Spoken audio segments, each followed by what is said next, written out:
So a very common question, popular question from parents when they come on my workshops is about travel sickness, motion sickness, car sickness.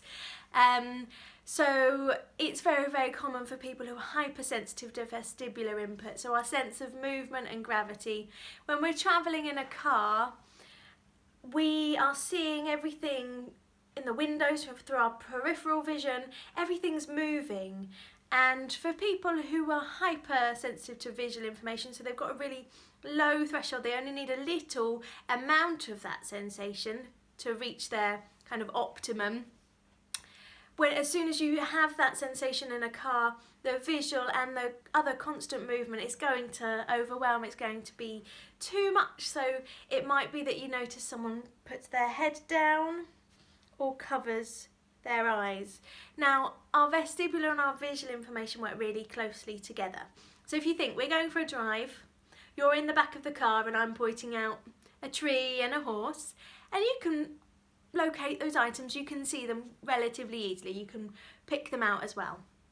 Now, if I'd asked you to spin around in loads of circles before sitting in the back of the car, we're now driving along, you're still spinning, I'm still pointing at the tree and the horse and the flowers, but you're going to find it a little bit more difficult or take a little bit longer to be able to recognise, to be able to pinpoint those items and those objects. And that's because you're processing, you're still receiving all of that movement sensation. The movement of us going forward as well is giving you even more to try and process and to try and recognise and to try and regulate, to tell your body what's important and what's not, to be able to calm yourself down. So a lot of the time we might recognise someone putting their head down or moving away from windows when we're travelling is because when they see that visual information as well, that's what overwhelms, that's what gives them too much sensations, too much information, that then they feel really sick. So ultimately, car sickness is relating to our sense of movement and gravity.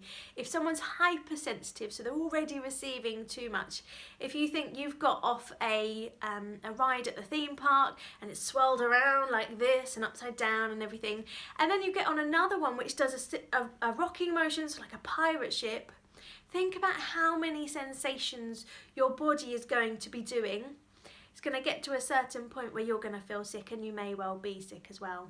For some people with that hypersensitivity to vestibular input, they only need a little bit of input to then be processing too much. So that's why we might recognise some people are really sensitive to motion and motion sickness.